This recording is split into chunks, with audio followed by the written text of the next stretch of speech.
The KGB mole's second secret, the US submarine they let sink. The hull wasn't supposed to talk, but it did. One last clipped burst. Minor difficulties. Have positive up angle. Attempting to blow. Then silence. East of Cape Cod, a steel cylinder full of men slid past the line where math ends and the Atlantic crushes. Families waited by dead phones. In Washington, a memo moved faster than a rescue order. You think the Cold War turned on nukes and treaties. It also turned on secrets. One of them, a GRU colonel whose pages made Soviet subs visible. Another would cost an American boat. To see the bill that came due, we go back to the morning the ocean swallowed steel. The day the ocean swallowed steel. At dawn on April 10, 1963, the water was glass. USS Thresher, lead ship of her class, rode out with USS Skylark trailing her wake, a practiced pair they'd run through drills with for months. This wasn't war. It was a post-overhaul deep dive, the last hard check before confidence becomes routine. On board, 129 sailors and shipyard technicians moved through rhythms that make a submarine breathe. Coffee cooling in mugs, grease pencils marking boards, the calm staccato of checklists calling the boat down. Here's the stake no one needs explained at sea. When a submarine vanishes, the ocean doesn't give back bodies, only echoes. In base housing, clocks dragged. A machinist's 5-year-old asked why Dad couldn't answer. In Groton and Kittery, rumor outran orders. The worst part wasn't fear, it was silence. Everything started ordinary. Reactor warm, timelines met. Skylark on station topside. Thresher dropped in measured steps, leveled for inspections, tested valves and pumps, the systems that keep a hull dry when pressure hunts seams. Radio traffic stayed boring, the kind people later memorize because it's the last time the world makes sense. Then a ripple, a vibration where there shouldn't be one, a note passed aft. Engine room feels a tremor. It's probably nothing, the phrase that keeps schedules on track. Schedules are pride disguised as paper. The message came, minor difficulties. 2 words that carry 100 realities. Moisture where electronics must stay dry, a valve that won't seat, a silver brazed joint that looks fine until the sea finds it. They tried to fix it while holding depth. The XO measured faces as much as gauges. The engineer weighed margins. The captain listened to tone, the voices, not just the dials. Have positive up angle. She was pointed toward light, attempting to blow. High pressure air should drive water out of ballast tanks and rocket her upward like a cork, but moisture plus cold makes ice. Ice turns lines into bottlenecks. Debris makes a choke point. The rise became slower than fear. Seawater at crushing pressure hunted weaknesses like a predator. One fitting failed, then another. Saltwater touched electric panels, and the reactor chose self-preservation. Scram. Power fell to batteries built to bridge minutes, not a freefall. Skylark heard garble and a number. Some swore it was 900. Maybe feet, maybe code, maybe nothing. Then the channel went empty. Above, sailors scanned a clean horizon. Below, Thresher passed the band where safety margins thinned to paper. Impact arrived in 3 rings. In control, eyes whipped between depth, pitch and blow valves, hands white at the knuckles. In housing, phones stayed mute. Then base officers started knocking, every pause before a word, a verdict. In the Navy, search grids spread like nets that couldn't catch what was already gone. Recovery is a liar's word here. Oil slicks formed, thin rainbows like bruises. Bits of cork and painted metal bobbed up. Skylark circled a patch of absence. Men on deck didn't speak because anything said now would be memory. The Board of Inquiry would later settle on a cascade. A failed silver brazed joint in a seawater system, flooding aft, a reactor scram, loss of propulsion, an emergency blow throttled by icing, descent past safe depth, hull failure. Painfully plausible. It drove reform. SUBSAFE, a program with an unforgiving name, tracing every pipe, weld and valve so margins stopped being guesses. But even on day 1, neatness made some flinch. Log deficiencies didn't line up cleanly with confidence. A contractor's note raised a flag no one saluted. A machinist's warning, this joint won't hold, got initialed and filed. Those initials would matter. Meanwhile, a spouse called the duty desk again and was told gently to wait. Micro stories marked the day. A chief ran his fingertip over a box he ticked and muttered, "We should have stood down." A young diver buckled in, looked at the water like it might answer, then stepped into darkness knowing it would offer metal, not men. In a kitchen, a wife set 2 plates by reflex, then slid one back without looking. Back at the yard, binders cracked open. Engineers pulled schematics for everything that touched seawater. They went hunting for numbers that could explain the sound the ocean makes when it crushes a hull. The long-grown divers swear they still feel in their ribs years later. What nobody on deck knew then, while divers plotted silt and paint flecks on the seafloor, a different plotline formed in Washington. A routing slip with a familiar hand. A memo stamped that morning with careful words. Non-actionable, uncorroborated, compartmentalized. Words that turn urgency into trivia. Here are the stakes in plain terms. Either physics took Thresher alone, or the way warnings were handled, if there were warnings, left the crew inside a corridor that narrowed too fast. The board didn't have to answer that. Families asked anyway. While that was unfolding off New England, a file crossed a desk in London, stamped with a code word already changing wars. The ocean had swallowed steel. Paper would decide how the story got told. And the clock, the only clock that mattered, had already run out. The mole who lit up the deep. While families stared at quiet telephones, another story moved in low rooms and borrowed flats. He wore a colonel's uniform and carried himself like a man who'd stood inside too many briefings. Oleg Penkovsky, GRU, Frunze trained, polished, wanted out from under the lie. Not a defection, a decision. He would feed the West what the Soviet general staff swore nobody outside should ever know. Handlers gave him rituals that sounded like superstition, because superstition keeps you alive. Dead drops wrapped in brown tape, a half-folded newspaper in a specific pocket, a camera small enough to hide in a cigarette case chewing through manuals page by page. IRONBARK for the technical packages, Chickadee for the human texture. He lived 2 calendars at once, official dinners and staircase shadows. Here, SY man in Moscow mattered to sailors who never learned his name. The Atlantic already had ears. SOSUS strings of hydrophones laced along the slope, feeding shore stations where operators read noise like scripture. Before Penkovsky, a lot of that noise was anonymous. After his pages landed in London and Langley, anonymities got labels. Propeller blade counts that matched classes. Machinery harmonics tied to doctrine. A Victor's beat was not a foxtrot, S. A hotel's transit rhythm wasn't random at all. Patterns snapped into place. Inside MI6, a case officer argued he was sending too much, too fast. Volume draws gravity, more meets more heat. Another said the flood was the point. The Americans, wired into SOSUS, began taping new cues above sonar stacks. "Listen for this," a chief told a junior operator, tapping a squiggle. "When you hear that, you're not alone." Across the ocean, a Soviet skipper who thought the sea was his last refuge found it crowded. Stakes weren't abstract in their world. If Soviet submarines weren't truly invisible, second-strike confidence, their bedrock shook. Shaken confidence breeds hair-trigger posture in crises. Penkovsky's papers gave the West precision. Precision tempts action, but action has fingerprints, and fingerprints get people killed. That tension sat inside every cable about him. Meanwhile, in a windowless American room that smelled like warm tape and stale coffee, analysts fused his glossaries with bearing lines. SOSUS beams formed azimuths. 2 or more held a contact, and triangulation put a rough position on a chart. Suddenly, unknown diesel became likely foxtrot on training track, and a deployment that used to look like drift started rhyming with quarterly cycles he described from memory. He didn't just sketch hardware. He sketched habits, how Soviet captains trimmed for quiet when they risked speed, what they feared NATO would hear if they got lazy. He noted alert postures that bent calendars, dry notes, but each one changed the way a watch floor breathed. There was a catch, and it wasn't small.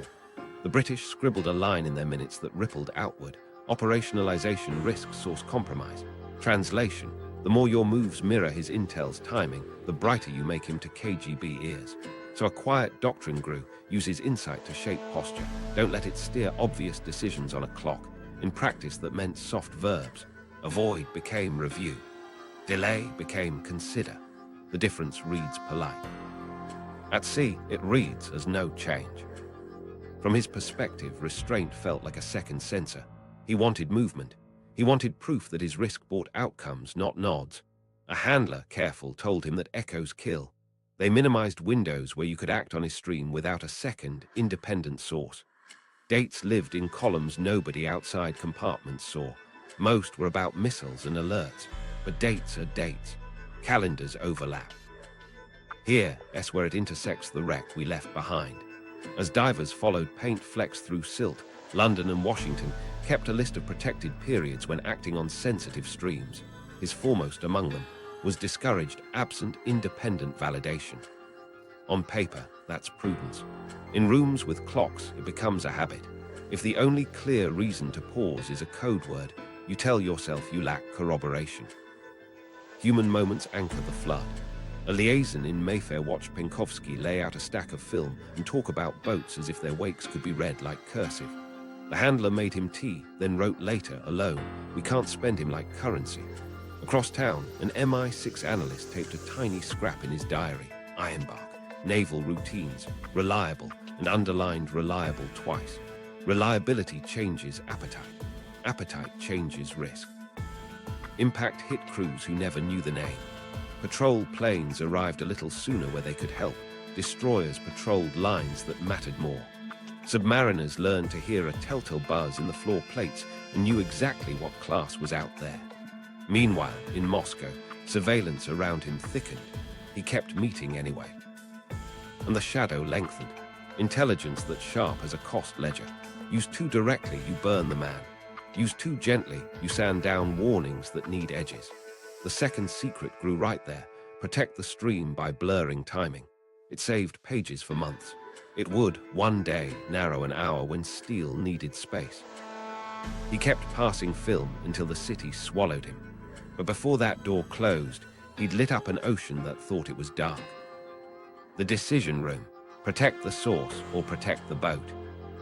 While the wreck lay quiet, a conference room in Washington hummed with recycled air and careful voices. The stakes were written between the lines before anyone spoke. Lose the source, lose the edge, lose the boat, lose lives. No one said Penkovsky's name. They didn't have to. The code word family on the cover sheet did the shouting. Action began with a call from London. A liaison voice flagged, sensitive stream timing, then paused long enough for the room to hear the implied origin. MI6's worry wasn't content, it was cadence. Operationalization risks source compromise, uses insight too close to his pages, rhythms, and you light him up for KGB ears. Timing was the fuse. Two boards lit different maps. On one wall, engineering, Thresher's test profile, post-overhaul checks, a tidy ladder of planned depth. On the other, intelligence, IRONBARK summaries, intercept notes about Soviet naval monitoring posture in a corridor that brushed the deep dive area, and a list, protected windows, where acting directly on select streams was discouraged absent independent validation. The clash wasn't about truth, it was about which truth got a verb. A memo draft slid across the table, language softened to the point of safety, monitor for external indicators, review schedule feasibility, no adjustments required absent corroboration. Corroboration here meant anything not born from the code word stream. That definition did work before it touched salt water. A junior analyst, face pale from too many nights with LOFAR prints, raised a hand anyway. He said a narrow delay, hours, would blur the timing without broadcasting a cause. Enough to offset symmetry, enough to widen the margin. A flag officer, calm like granite, asked what could be shared with the fleet without painting a target on the source. The liaison's answer arrived calibrated. General caution is fine. Timing-specific orders are not advised. A British note, echoed in American phrasing, underlined the rule: minimize action within designated periods. The sentence fit neatly on paper. It sat badly in the gut. Impact hit the same day in a deceptively small way. The advisory that went out wore bland clothes, maintain vigilance for external factors. Normal evolutions may proceed absent independent indicators. It gave field commanders discretion, but the discretion was fake because the only urgent indicator lived in a compartment they couldn't see. Meanwhile, a parallel channel, the one with the harshest locks, stamped a single page with a date that nicked nerves years later. Guidance on use of code word-derived indicators. The line that mattered repeated like a reflex, contextual use only. Defer timing specific action within protected windows unless validated independently. Inside that window sat the test period by a hair that mattered only if you were the one inside the hull. Human moments tiptoed around the formality. In the hallway, the junior analyst caught the liaison at the elevator and asked if he slept. The liaison said, "I sleep where the math is. Not cruel, just trained." Across town, a British case officer wrote in a notebook, "Preserve advantage, spend risk slowly." He underlined slowly like a prayer and closed the book because prayers don't carry routing stamps. Details carried weight. The intercept about Soviet heightened monitoring posture didn't name a US boat. It didn't need to. Counterintelligence attribution models cut straight lines through calendars. If a deep dive shift mirrored a protected stream's tempo, you invited inference. The people in that room believed they could move without moving obviously. That belief became policy. While that was happening in Washington, a squadron watch floor read the advisory and filed it under background. The test ladder had signatures. The caution had hedges. No one on the deck plates saw the code word shadow behind the paragraph that mattered. Compartmentalization had done what it always does: protect origins, starve operators. This was the moment everything changed, and not because anyone shouted. The system replaced a clear verb, delay, with a posture monitor. It sounded prudent. It functioned like a stand down from specificity.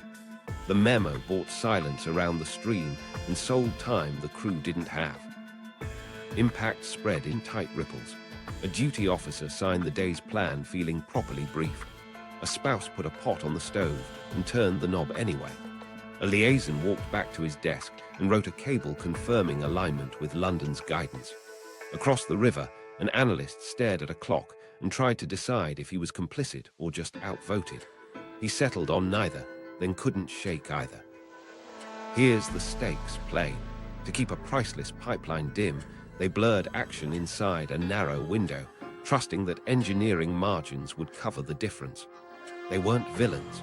They were professionals who believed advantage lives longer than urgency. The problem with oceans is they don't grade on curves. Unknown to them, the protected window and the test hour were sliding toward each other like two ships in fog, each following its chart, each assuming the other would blink. Nobody did. In the file, the guidance reads clean. At sea, it reads like silence. The ocean had swallowed steel. The paper had decided how the story would be told. And somewhere between those two truths, a warning died exactly as designed, softly. Inside the hull, procedure, pride, and the fatal minute. Morning inside the hull felt like order, clipboards, grease pencil marks. The soft thrum that means everything vital is awake and talking. Procedure set the beat. Pride filled the rests. They'd brought a boat back from overhaul, and today she'd earn her name again. Stakes lived in the spaces between words. Everyone knew the sea forgives nothing. You win with margins, those extra beats between doubt and decision. Schedules shave those beats thin. Action started where heat meets pressure. In the engineering spaces, instrumentation sat steady. Coolant flow correct. Temperatures on spec. No alarms. A petty officer ran a finger down a laminated card, calling valves by name, waiting for the answering clicks. The engineer stood over the panel, eyes moving from needles to faces, measuring confidence. A vibration walked the deck plates. Small, the kind you have to want to feel. He paused, listened, then marked a dot on his card. The XO stepped through, voice level, asking for status like every drill, calm, radiating out. In control, the captain rested his hands on the periscope stand and listened to steal the way some people listen to rooms. Procedure said, hold depth diagnose, don't rush the blow. Pride whispered, "Finish the schedule. Yards are watching. Signatures already dry." The engineer's doubt carved a clean thought. If that tremor is seawater where it doesn't belong, time isn't our friend. He asked for a slow rise, just enough to widen the cushion. The XO weighed the ladder. The captain gave a nod. "Take her up a little. Keep the evolution on track." The tremor became a shiver. A valve that should have seated clean left a line of water where metal met pressure, a promise starting to fray. Silver-brazed joints hold until they don't. No vote is taken. The sea casts it. Control felt the change before feet did. Depth hesitated, then drifted. Trim was fine. Tanks where they should be. "Positive up angle," the captain said, partly for Skylark, partly to anchor the room. Attempting to blow. Emergency blow brings thunder. High-pressure air punching ballast tanks to shove water out. Lift in. Rise begun. Physics answered with cold. Moisture turns to ice in throttles and lines. Ice strangles flow. Debris makes its own choke. The rise slowed, inches instead of feet. Meanwhile, pressure found weak spots like it always does, at joints, seams, compromises. Impact arrived in human flashes. In the pump room, a seaman leaned into a wheel, forearms shaking. Another stared at a needle that refused to climb. The engineer called for isolation on a line that wanted to argue. The XO's cadence sped up, green-lighting steps as fast as they were called. The captain's voice stayed even because panic steals oxygen and time.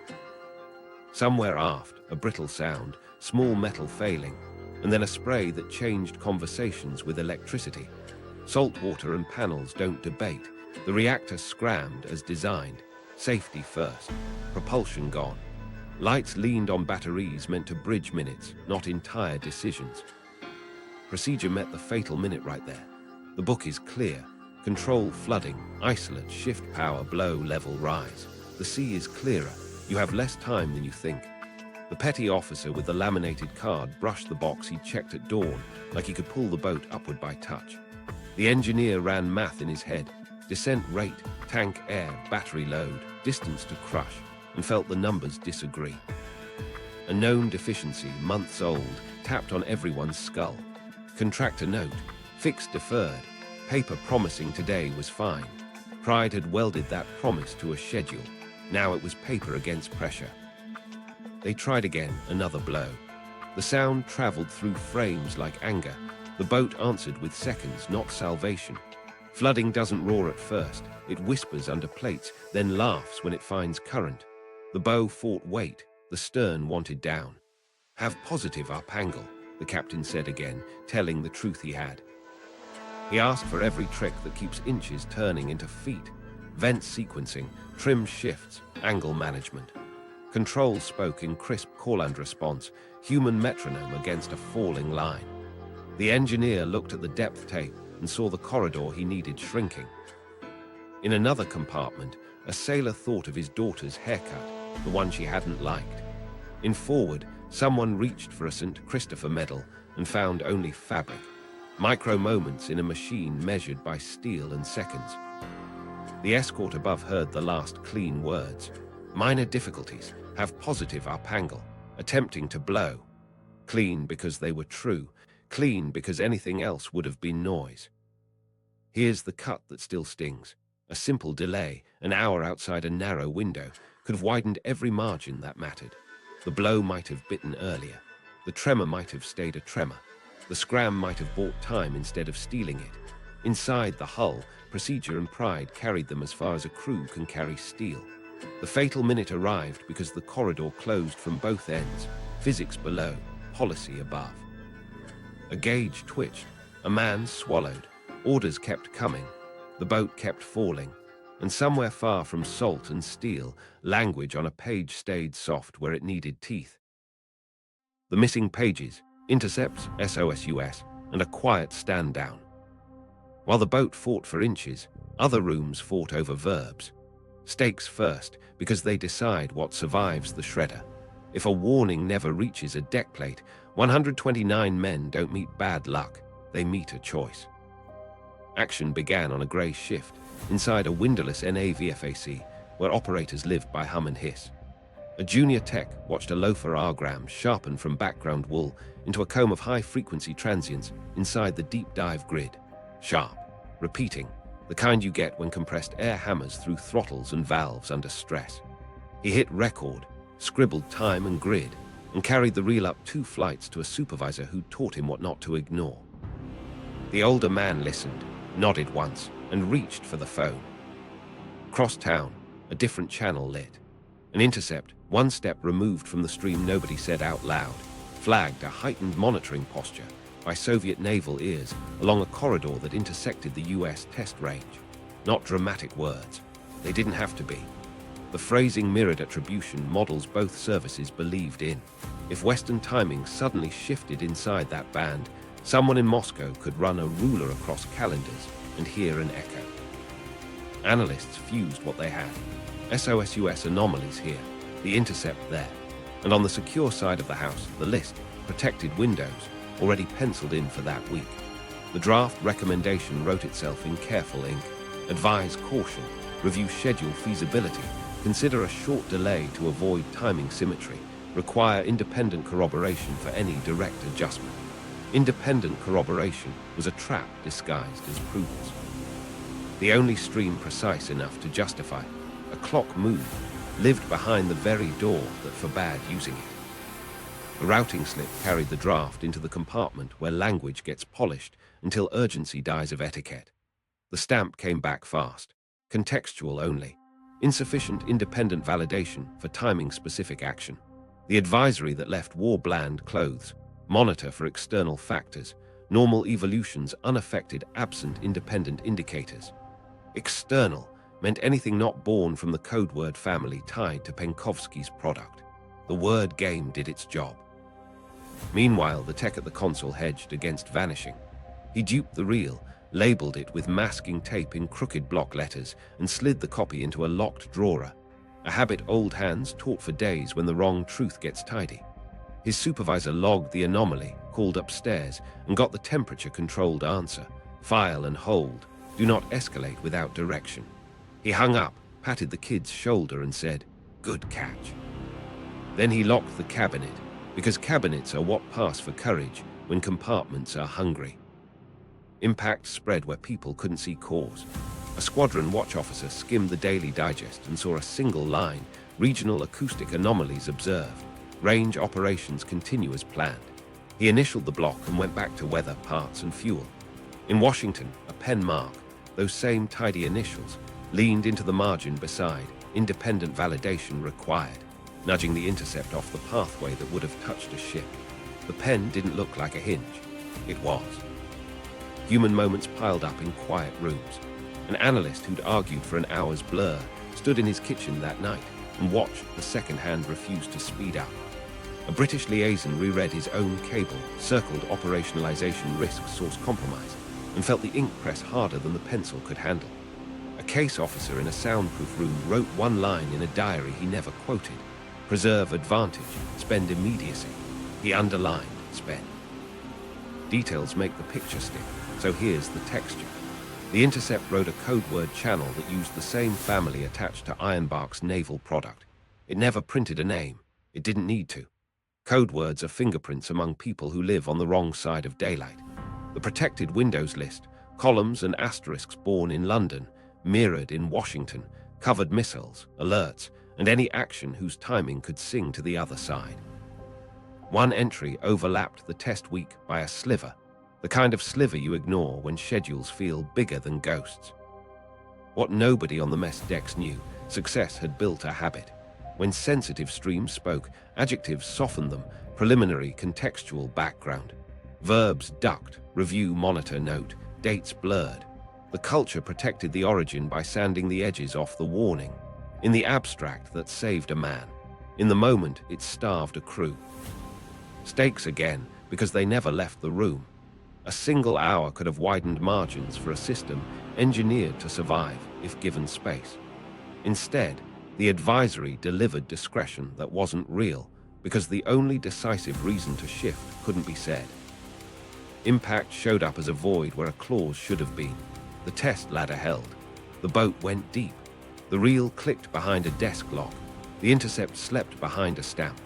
And years later, when declassifiers bled ink off pages, a routing slip would resurface with those initials beside that phrase, independent validation, like a small shrug that cost a haul of names. The stand down never said, do nothing. It said, say nothing sharp. That's how warnings die, not with a no, but with a maybe. Penkovsky's second secret. The mole's value wasn't just in what he knew. It was in how carefully you could use it without drawing a chalk outline around him. That became the second secret, less a document than a rule that seeped into people. Keep the stream alive by blunting the warnings it produced. Protect him, and you protect the edge. Use him directly, and you write his ending. Handlers lived with that math every day. In a safe flat off Park Lane, blinds tilted, traffic hissing through the gap, Penkovsky laid out another roll of film, procedures, alert cycles, training rhythms. He asked why some of it didn't move levers fast enough. The British handler gave him the piece he could carry. Action has echoes. Echoes point back. He didn't add the part that governed everything else. There's a list of protected windows, and inside those dates, your pages become a glass handle nobody dares grab.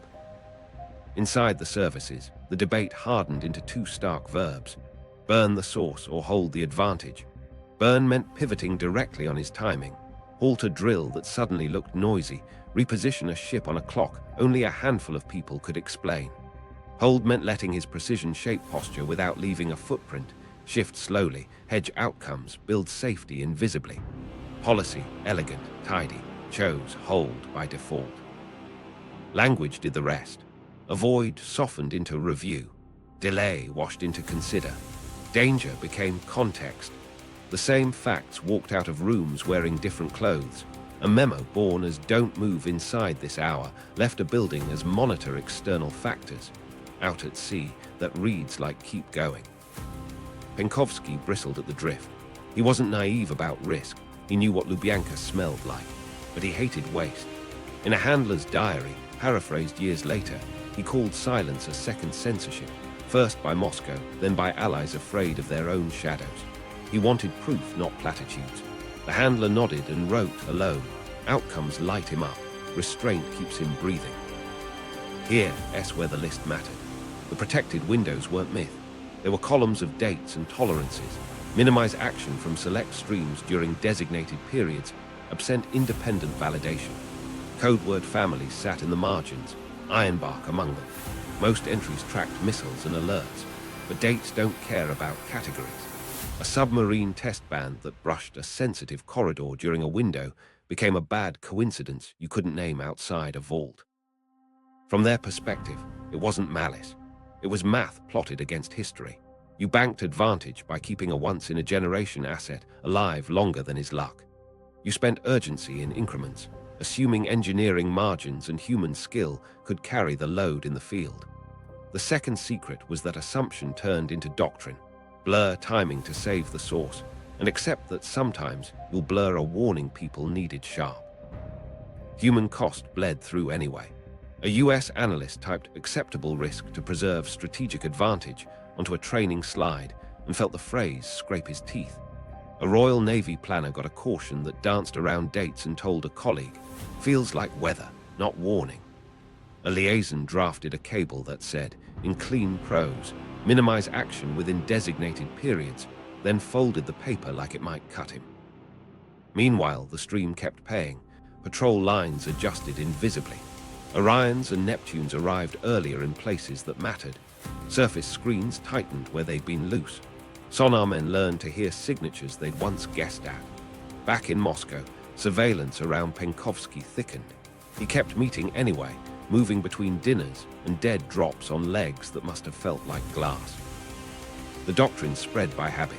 Case officers taught new hands to sand verbs when a code word sat in the subject line. Analysts learned to demand independent validation before any timing-specific change that could sing to the other side. Watch floors learned nothing because compartments keep operators honest by keeping them blind. The edge was real. The silence was too. Stakes sharpened when calendars overlapped. A window opened. A US deep dive sat inside it by a sliver. The people holding the list believed they could blur just enough to hide the origin and still be safe. They sent bland advisories and trusted steel and training to do the rest. That's the second secret in one breath. We saved him by making our warnings polite. Then the hinge moved. In October 1962, surveillance swallowed Penkovsky. He missed a meet. He tripped a signal. The KGB walked him into Lubyanka's light. Publicly, Moscow staged righteousness. Privately, the West shut drawers, trimmed distribution, and told itself the doctrine had bought months that mattered. In May 1963, after the show trial, they killed him. The lifeline ended. The habit didn't. Here's the part almost nobody wrote down. Once a rule like that settles in, it outlives the reason it was born. Protected windows stay taped inside safes because removing them implies you were wrong to keep them. New crises arrive wearing different uniforms. Cyber holds, drone tasking, grey zone patrols, and the reflex repeats. Hold the advantage, spend the risk, hope the margins are wide enough. Sometimes they are. Sometimes you find out the hard way that oceans don't respect elegant policy. The second secret wasn't villainy in a cloak. It was professionals choosing endurance over immediacy, and a crew discovering that endurance has a bill. It kept a kernel alive until it couldn't. It kept a warning soft until steel needed it sharp. The official story, engineering failure, and the convenient truth. Truth and trust rarely walk together after a hull implodes. The Navy stood up its board of inquiry fast, uniforms in rows, binders stacked like bulkheads. The remit was tight by design. Stay in the engine room, speak in metallurgy, keep the language where wrenches live. No one said code words. No one had to. The evidence lanes were already taped. Witnesses traced pipe runs with pencils, gloves tapping fracture faces in photos. Silver brazed joints took center stage, wetting, porosity, tensile behavior under shock. They mapped a cascade that tracked physics and calmed budgets.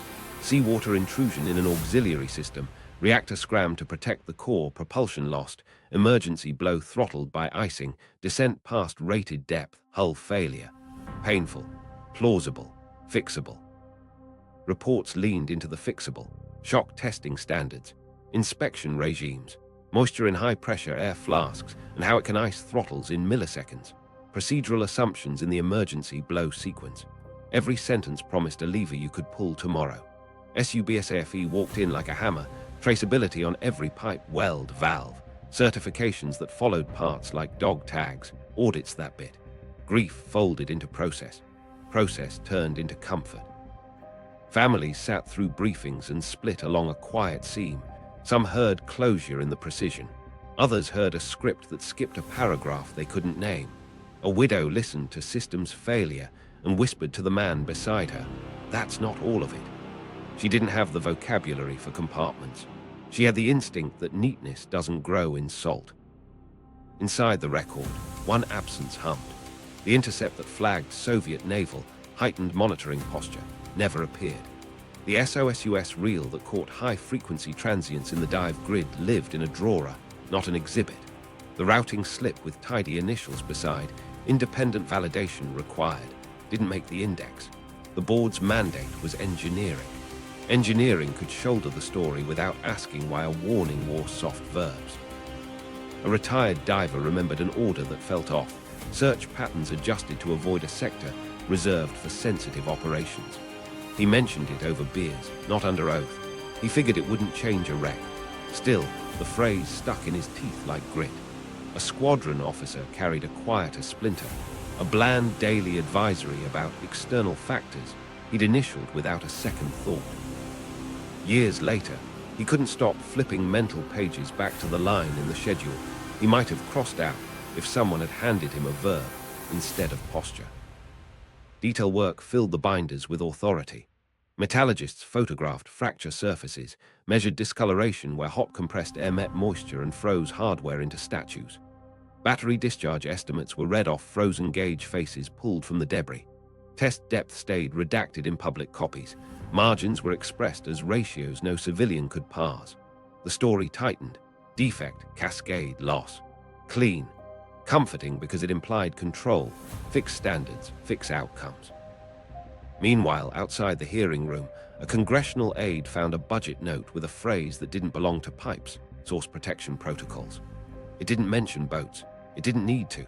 He wrote the words on an index card and slid it into his wallet like a thorn. In a British archive, minutes with the same careful phrasing: operationalization risks, source compromise, minimize action within designated periods, sat behind a stamp no one had asked to lift yet. The alignment existed. The inquiry never had to see it. Institutional stakes were obvious. Admit that a stream of warnings had been dulled by doctrine, and you open every compartment to oversight that measures lives against code words. You invite questions about who gets to sand verbs when steel needs edges. The board stayed where institutions are strongest, inside physics and procedure, because that's where the fixes are real and the blame can be channeled into training slides. SUBSAFE earned its reputation. Later crews lived because inspectors turned unforgiving. The program forced margins back into places where pride had squeezed them thin. That truth matters. It doesn't erase another. A parallel track ran beside the brazing diagrams, memos that softened timing, a protected Windows list that treated dates like flares, a culture that called delay context when origin couldn't be named. The official story chose one track.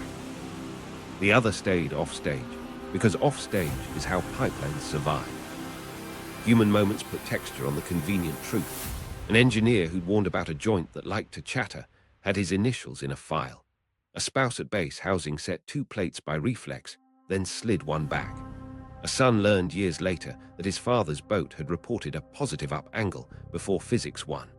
He ran a thumb over the brass of his father's name and asked a question the report couldn't answer. If someone knew the hour was narrow, why didn't anyone give them one more?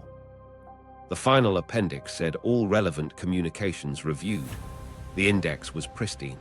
The compartment that handled the intercept didn't exist on paper in that room.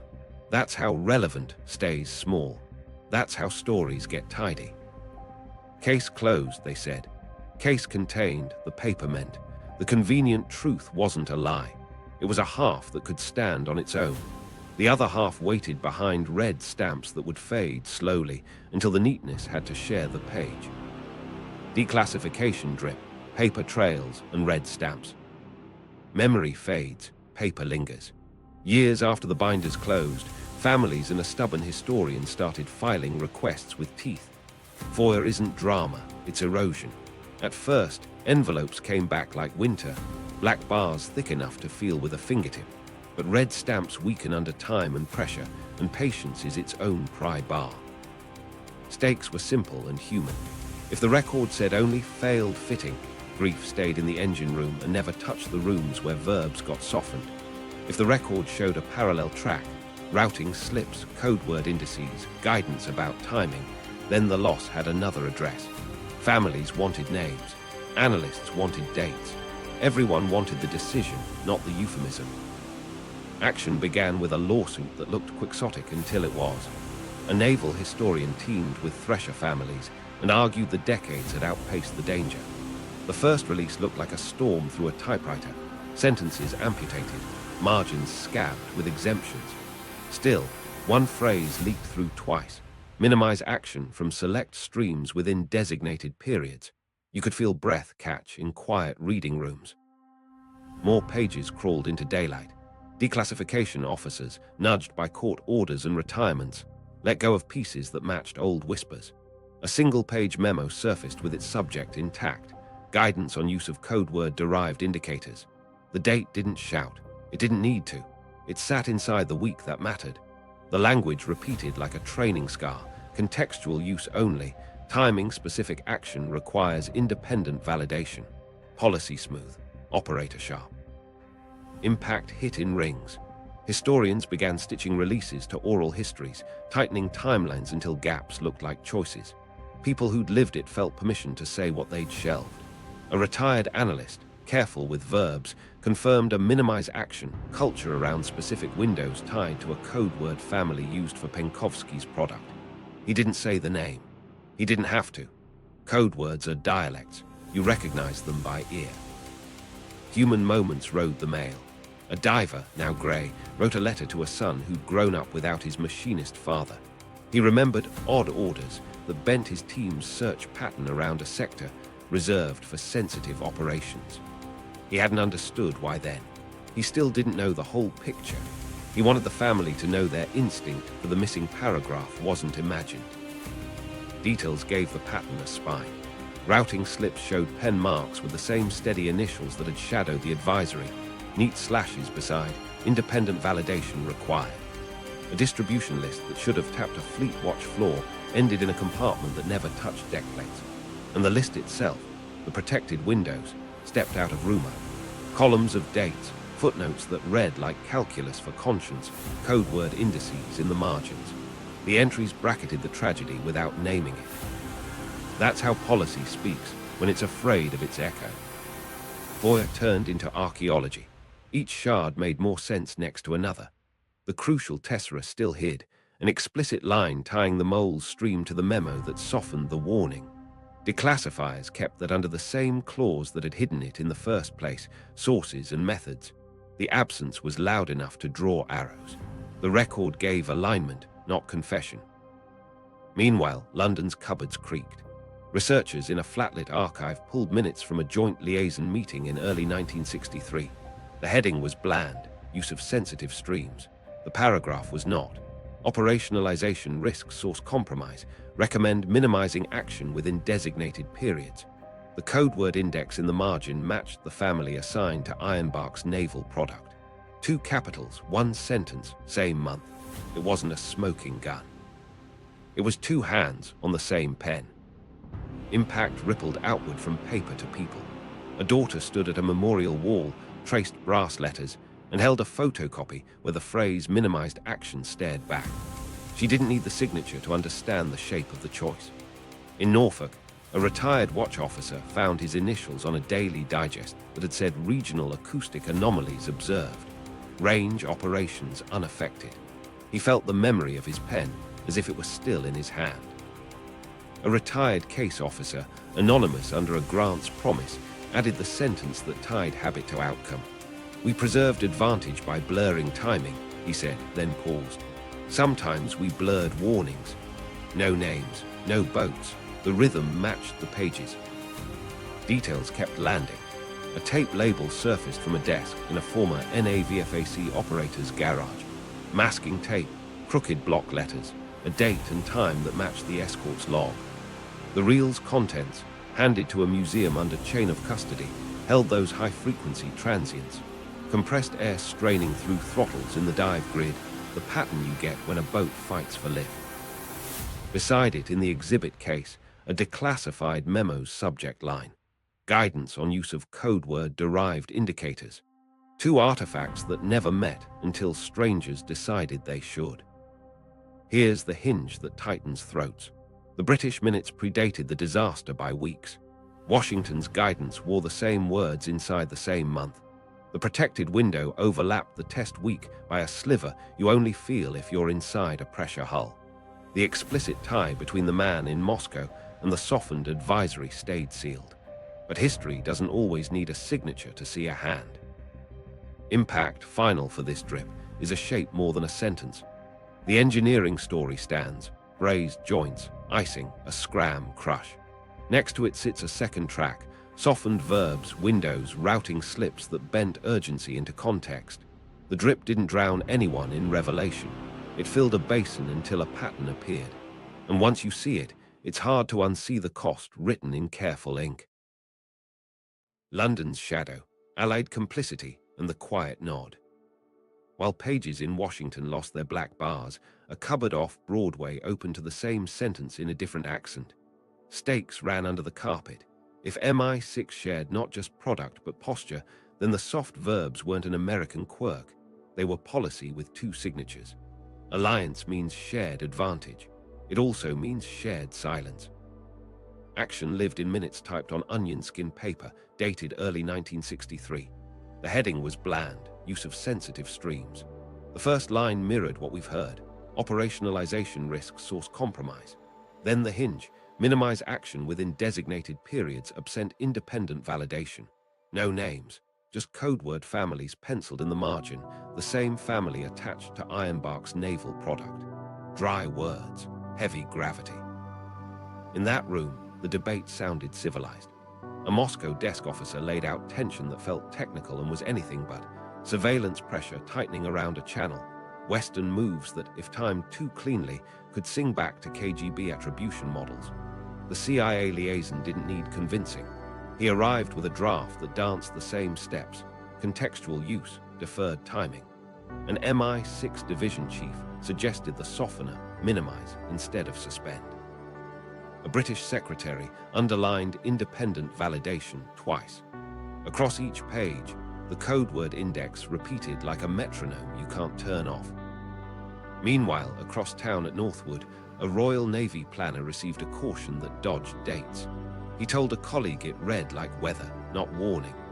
In Norfolk, an American watch officer read its twin and filed it under background.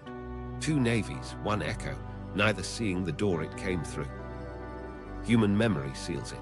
Years later, the middle-rank British case officer who briefed the risk recorded an oral history.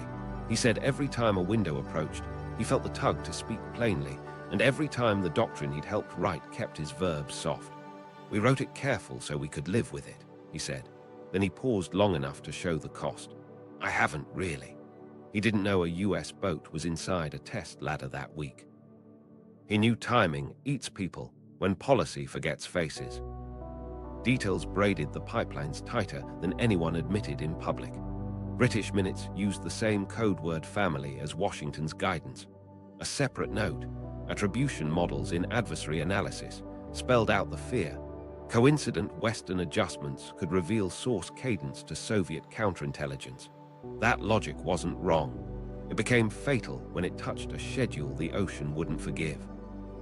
Impact stretched beyond paper. The joint understanding worked like a handshake in ink. In the months that followed, memos citing those streams left rooms wearing soft verbs in both capitals. Avoid became review. Delay became consider.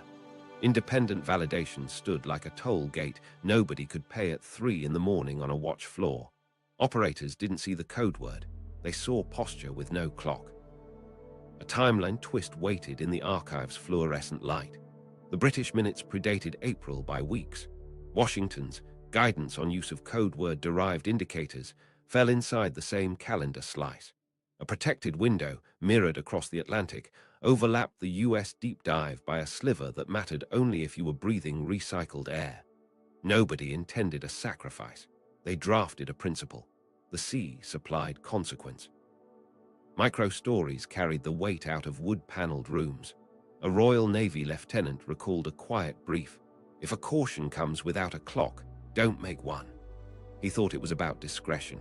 He later realized it was about a stream that couldn't afford echoes. An MI6 analyst, fresh to desk duty, learned to sand verbs when a code word sat on a cover sheet. He taped a scrap in his diary, minimize within designated periods, and drew a small dot beside the date because dots feel safer than names. Then the door slammed in Moscow. In October 1962, the KGB lifted Penkovsky. In May 1963, after a show trial, they killed him. The lifeline ended. The habit didn't. Guidance written to keep him breathing outlived him by inertia. Protected windows stayed taped in safes because pulling them would mean admitting the edge had been purchased with blurred warnings. Bureaucracies don't confess, they version control.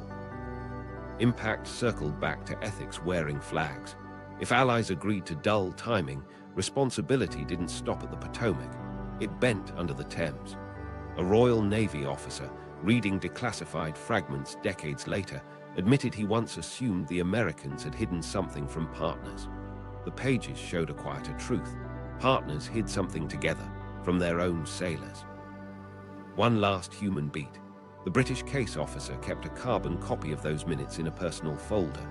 Grey now, he slid it across a table to a researcher and tapped the underlined line. Operationalization risks source compromise, minimize action within designated periods. "We thought we were saving a man," he said. "Perhaps we were buying time. For whom, I'm still not sure." The quiet nod happened in London as much as in Washington. And the hour a crew needed stayed, soft on both sides of the water. Arrest, show trial, and the vanishing lifeline. Moscow tightened the focus slowly. like a camera drawing breath. Tails that used to hang back stepped closer. Phones clicked. Elevator doors took a beat too long to close. Oleg Penkovsky had worked through this kind of pressure before, but this time the city pressed its thumb on him. He missed a meet, then slipped a signal, then failed to appear where he'd never failed. In London and Langley, clocks changed from tasking to triage. Stakes were ruthless and simple. If he was gone, the doctrine built to keep his stream dim had outlived its reason. If he was somehow still in play, any sudden Western move timed to his pages could become a flare to KGB ears. Either way, lives were now currency measured in hours, not theories. Action looked like surveillance turning into choreography. Agents shadowed elevators, watched apartment landings, counted the cigarettes in an ashtray that didn't match the hour. He still tried to work the edges. One last microfilm, one last breath on a watch window, but the wall closed. The knock came polite, then inevitable. The door opened. He didn't step back. They walked him into Lubyanka's light. Across the wire, British and American desks went quiet in the way that means everything is being said in rooms without windows. The cable traffic shifted tone. Hero non-productive, contact lost, environment compromised. Nobody wrote his name on the top line. The code word did that work. Meanwhile, handlers who'd been sanding verbs to keep his cadence off clocks faced a different kind of math. Pull all operational echoes, sanitize distribution, lock drawers. The pipeline was severed. Doctrine didn't die with it. The trial was theater with teeth. Soviet papers staged morality, Western press staged myth. Inside a courtroom calibrated for cameras, Penkovsky stood, thinner but unbent, a colonel stripped of insignia and still carrying rank in how he held his spine. He spoke enough to fit the script they needed. The prosecutors performed the state. The judge performed certainty. The sentence was decided before the first day. In May 1963, they killed him. Official lines say execution by shooting. The rest is rumor and propaganda.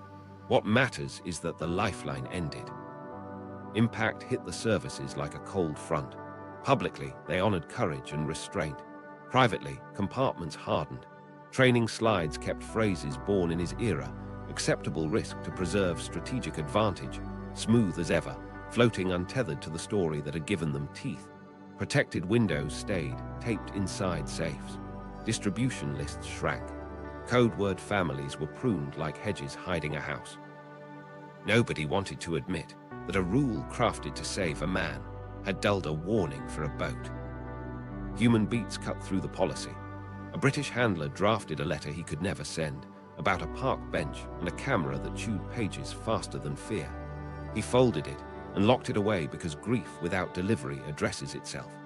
An American analyst who pushed for an hour's blur poured coffee. He didn't drink and stared at his hands, remembering the day he told himself he'd been outvoted, not complicit. He wasn't sure anymore. Across the Atlantic, families carried a quieter ledger. A widow learned new words by how officers avoided them. A daughter watched adults speak in tones that meant something bad had become official and permanent. Years later, she would hold a photocopy where the phrase minimize action within designated periods stared back, and she'd realize policy had a shape you could trace with a fingertip. Details matter, so anchor them. The arrest came in October 1962 as the Cuban Missile Crisis edged the world toward a cliff. The show trial followed, and in May 1963, the execution claimed the man whose pages had taught Western ears to hear the sea more clearly. Those dates line up with the binders and the bells, with the boat that went under in April and the memo whose language wore caution like a suit. Meanwhile, inside the buildings that run on compartments, a quiet reckoning never made it to paper. The people who'd argued for soft verbs told themselves the calculus had been sound. Preserve a strategic edge measured in years, risk measured in minutes. They weren't wrong in the abstract. In practice, the sea didn't care about abstractions. The acceptable in acceptable risk had faces now. Then came the purges you don't see, not of people, of edges. Memos lost clocks. Guidance lost urgency and kept posture. New officers learned to sand verbs around streams that had nothing to do with Moscow in 1962 because culture outlives cases. The habit of deferring timing-specific action without independent validation migrated into other lanes, missiles, then cyber, then drones. The reflex repeated, hold the advantage, spend the hour, trust margins. A micro-story seals the hinge. A retired liaison, years later, sat across from a microphone and said he could still hear the sentence from London. Operationalization risks source compromise, minimize action within designated periods, like a note you can't unhear. He said they thought they were saving a man. Then he exhaled and added, maybe we were saving the story we like telling ourselves. The vanishing lifeline left a shape in both capitals, an empty chair at a briefing and a rule that no longer had a name to pin itself to. It stayed anyway. And that's the part that would haunt the next hour someone needed widened. The man was gone. The habit remained. The confession, a quiet admission behind closed doors.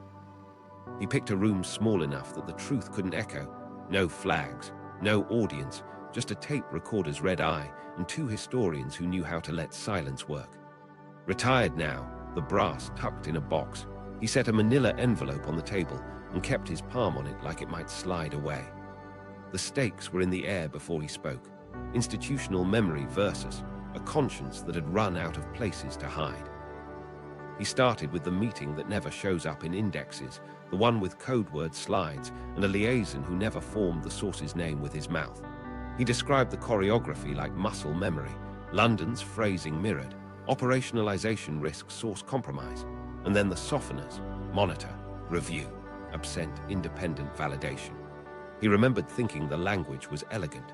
He said elegant like it tasted like metal. Action, he said, looked like prudence. A draft advisory, maintain vigilance. No timing-specific adjustments absent corroboration, took shape under polite hands. He'd initialed the routing slip that diverted it down a channel that would never touch a watch floor. He knew exactly who wouldn't see it. He lifted his hand from the envelope and slid out a copy of a single page, guidance on use of code word-derived indicators. The date stamp sat inside the week the boat went to sea. He didn't dramatize. He wasn't built that way. He said he'd argued for a hedge, a narrow delay, hours enough to blur timing without painting a flare over the stream. He was overruled, and it made sense in the room because sense is easy when lives are abstract. Then he spoke the line that made a historian glance up. We called it an acceptable risk to preserve strategic advantage. He paused long enough to let the words sit. Acceptable to whom? Impact came out of him in plain sentences. The engineering failure was real. He didn't contest metallurgy, icing, or a scram. But he said a warning died on paper because they'd built a doctrine to save a man in Moscow and then let that doctrine govern a minute at sea. The list of protected windows had no clause for crews in narrow corridors. Inside the envelope, a carbon of liaison minutes from London underlined the rule: minimize action within designated periods, absent independent validation. He tapped the underlining with a forefinger that shook once. Micro-moments he'd carried like stones surfaced. A junior analyst stood anyway and asked for a small delay. The liaison asked for verbs that wouldn't sing to KGB ears. Someone chuckled when non-actionable went into the draft, as if language could keep physics polite. He said he'd gone home and washed a glass 3 times because his hands wouldn't stop moving. Historians let the tape take his breathing. Then they asked the question people save for last: necessary evil or preventable tragedy dressed up as strategy. He didn't posture. He said it worked in the long arc and failed in the short hour. A calculus tuned to preserve years of advantage made a bad call inside minutes. Compartmentalization engineered the blind spot. He saw the source more clearly than he saw the sailors because the source lived inside his clearance and the sailors didn't.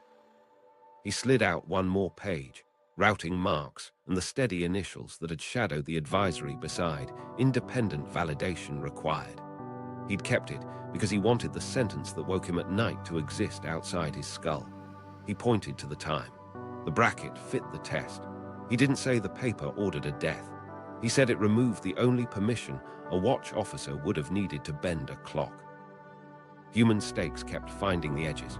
A widow once thanked him at a ceremony for the reforms that followed. He said, "You're welcome," and sat in his car until the dashboard quit swimming. He hadn't spoken sooner because the compartment still shielded people who shouldn't carry this alone, and because he loved an institution that reflexively denies the pieces that cut it. He feared a rejection that would harden into legend. He feared turning a complicated debt into a headline. He named the creed they'd swallowed whole, protect him even if it costs us. He wanted the tape to catch it because euphemism had already done enough. He remembered heads nodding around a table when someone said it in softer words. No one asked who us included. Detail anchored what remorse couldn't. He recalled the training slide that floated acceptable risk to preserve strategic advantage without a story.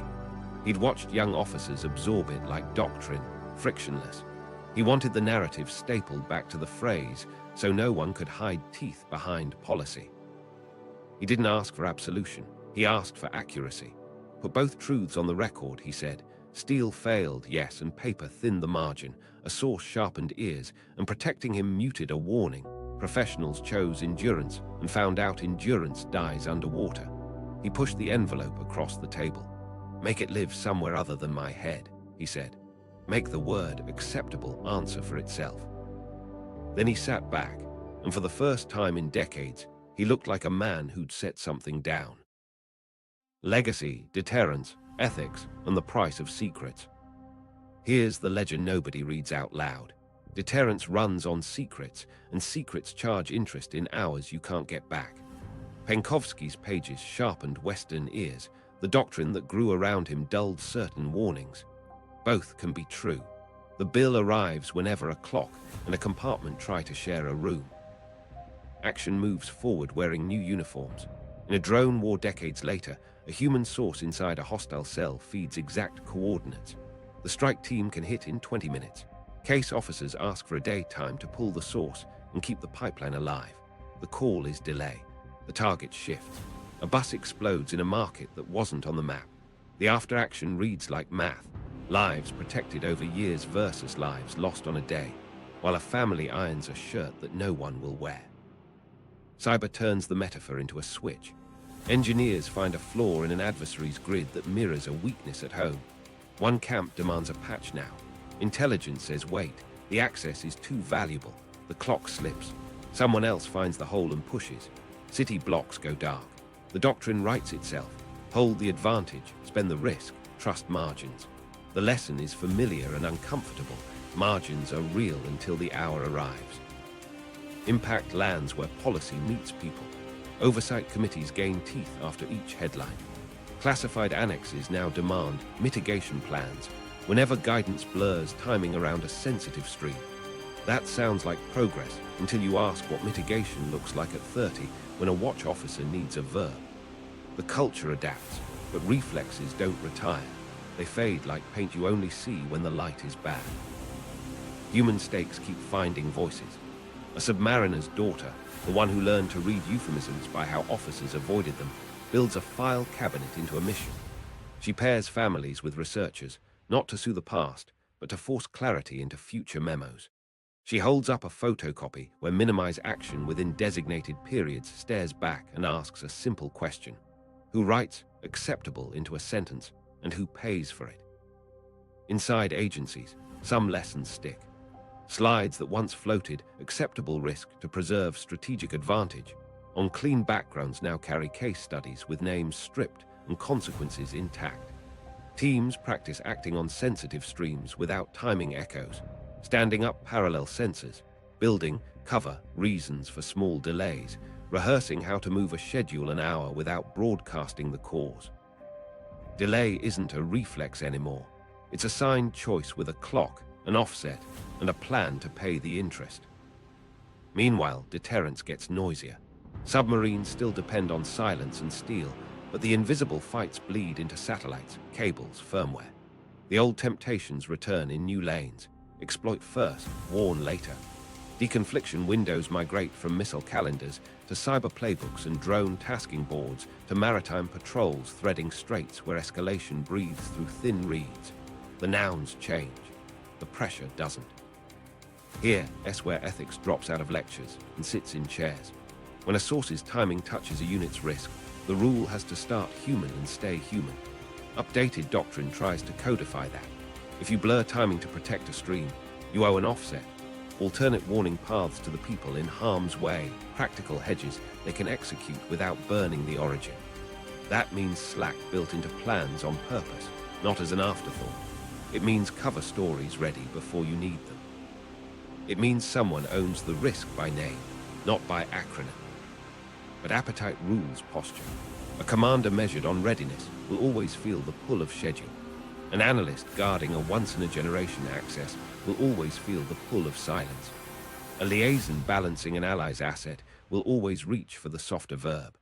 So the fight becomes cultural, teaching people to hear the click when caution hardens into paralysis, to see the faces behind a date stamp. Micro-stories make the abstract personal. A junior officer in a watch center gets a vague advisory: monitor, review, consider. He picks up a phone, asks for a verb, and hears independent validation required. He looks at the ladder, then at the clock, and writes a delay anyway. 30 minutes, cover reason, weather. He takes heat later. The unit comes home. Months after, an investigator asks why he moved the hour. He says he wants to sleep where the math is and where the faces are. Policy tinkers at the edges. Inspectors general gain authority to audit whether mitigations were real, parallel sensors actually stood up, cover reasons rehearsed, timing offsets signed. Protected windows now sunset unless rejustified on present risk, not habit. It doesn't fix the moral math. It forces the arithmetic into daylight while clocks still matter. Meaning sits in a smaller place than speeches. You can value a source without spending lives cheaply. You can hold an advantage and still move time around to widen a lane. You can admit that secrets are currency and still argue out loud over the exchange rate before anyone pays. The price doesn't vanish. It's an invoice. The honest act is to decide, in daylight somewhere, who signs it, and to promise the next crew that if you ask for courage, you'll bring clarity. The wreck speaks, forensic echoes, and the missing warning. Steel keeps its own diary. Decades after the implosion, remote cameras drifted over Thresher's grave and found what textbooks predict. Frames folded inward, hull plates curled like paper, no external blast, no spall, no scars that speak of attack. The ocean did the killing. The order of failure still mattered, because order can show where a minute might have been saved. Forensic work stacked moments into a timeline. Divers traced seawater lines to fracture faces bright and clean, fast failures under pressure. Discoloration marked where hot, compressed air met moisture. Residue showed ice throttling flow. Ballast piping told a plain story. Emergency blow air was present, but icing choked the path. Indicators pulled from debris matched the math. Partial relief, insufficient lift, descent resumed. Physics doesn't negotiate, but it does leave receipts. A survival path did exist, narrow as a knife's edge. If the boat had clawed a little buoyancy sooner, if the blow had bitten before icing, if the scram hadn't landed while the descent rate was rising, control could have been regained in a safer band. Diagnosis would have happened under less pressure. Every if lived inside minutes. Minutes you can buy with warning. One diver described a chill that wasn't the water. He guided the ROV past a collapsed frame and paused at a pipe with a fracture face that flashed silver under light, clean, instantaneous. He couldn't see policy there. He could see time run out. The wreck felt like a clock that stopped 2 ticks before an hour the crew never reached. Meanwhile, in a garage turn-time capsule, a retired NAVFAC operator opened a metal drawer and found a reel labeled in crooked block letters. Date, grid, hour. He deduped the SOSUS, recording the day the array caught high-frequency transients in the deep dive area. Sharp comms that fit compressed air hammering through throttles. When researchers played it against declassified logs, the timestamp matched the escort's record of Thresher's last clean call. Minor difficulties. Have positive up angle, attempting to blow. A minute later, the pattern smeared into noise that sounds like falling fast. Across an archive table, a routing slip surfaced with a familiar pen slash beside the sentence independent validation required. Same week, same initials, not proof in the courtroom sense. Pattern in the historian's sense, separate artifacts, same hour, one contour. We need guardrails. The rec speaks to engineering truth. It doesn't name memos. The tape proves an acoustic reality. It doesn't print a signature. But sediment builds, the bland advisory that softened timing. The protected windows list mirrored between capitals. British minutes underlining minimize action within designated periods. A retired officer's confession about acceptable risk to preserve strategic advantage. Then the steel, the ice, the halted rise. Separate facts, setting the same table. A machinist's son added a small weight. He held a letter where his father had written about a valve that liked to chatter, the fix waiting until after trials. Not scandal, deferred work inside a system that trusted margins. He stood before a museum case holding a seawater line fragment and said quietly that his dad would have waited an hour if told. Nobody told. Metallurgy confirmed uneven wetting in some silver-brazed joints, imperfections that only matter when other margins shrink. Residue patterns supported icing in high-pressure lines. Battery discharge estimates from intact gauge faces showed a bridge too short once the reactor scrammed. Each piece pointed toward a crew doing what the book demands inside a corridor that narrowed from both ends. Physics below, policy above. A final alignment sealed the echo. The escort's log time, the SOSUS transients, the memo date in a code word family index. 3 clocks, none talking to each other then, now agreeing in hindsight. The wreck doesn't accuse, it testifies. It says steel failed where steel sometimes fails, and that an earlier bite on the blow could have been had with a wider minute. At the memorial, names rise from bronze. Fingers trace letters until they shine. A bell tolls for a watch that never ended. In a glass case, a reel's masking tape label sits beside a declassified subject line, guidance on use of code word-derived indicators. 2 artifacts that never met when it mattered, now paired by people who refused to let a warning die politely. We end where the sea started us, with margins. Procedures carried the crew as far as any crew can carry steel. The ocean demanded another minute. That minute wasn't a mystery, it was a choice. That quiet choice echoes louder than steel. The secret guarded the edge, and the hour kept the dead. If you want to see how this doctrine still shapes today's silent wars, from cyber holds to drone delays, watch the next episode. Subscribe for more untold decisions made behind closed doors and the people who carried their cost into the dark.